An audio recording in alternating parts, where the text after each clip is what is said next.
Cari amici camminatori, pellegrini, viandanti, siamo arrivati sulla cima del Monte Coro. Fabio, cosa siamo? 1985 metri, Dario, con uno scenario eccezionale, ma soprattutto di eccezionale oggi c'è stato un incontro con una grandissima persona. No, non esagerare. Bruno ha una gamba, Bruno ci ha superati qua, è proprio partito un'ora dopo di noi e così ci ha superati in salita. Bruno da Oderzo conosce questi posti come le sue tasche. È stato un piacere incontrarti, Bruno. Reciproco, guardi, una grande gioia aver trovato due persone come voi, perché fanno parte della montagna, del mio modo di pensare e di essere, e dunque un bel connubio.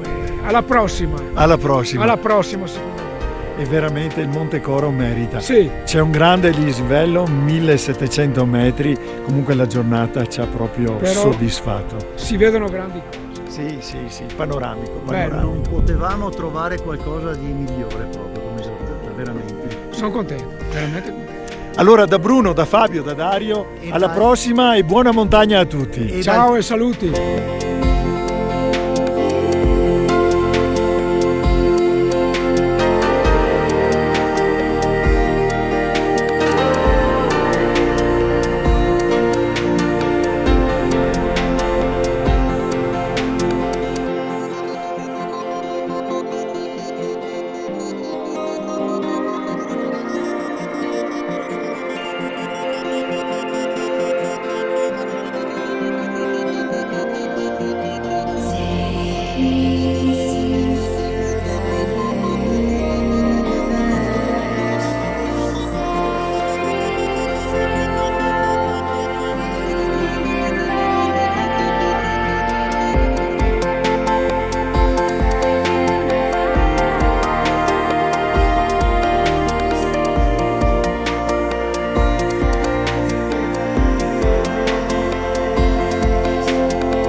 Eccoci cari amici, camminatori, pellegrini e viandanti, un brevissimo report sulla giornata di oggi.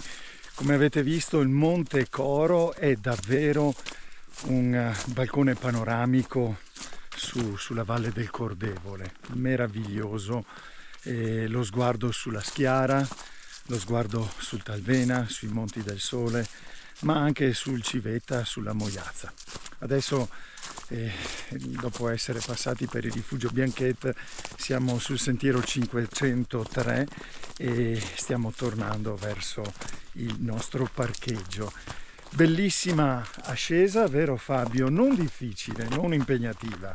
No, proprio, infatti pensavo anche più sgaruffata, ecco, sotto certi aspetti, invece in realtà non è proprio per escursionisti esperti. Bella, segnata, tracciata, con qualche ometto.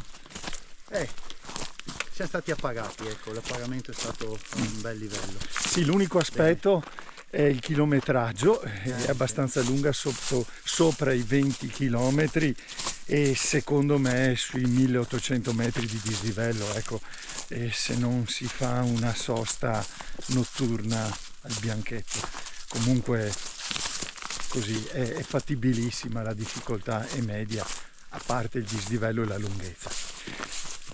Ecco, continuate a seguirci e noi vi salutiamo e vi auguriamo una buona montagna a tutti.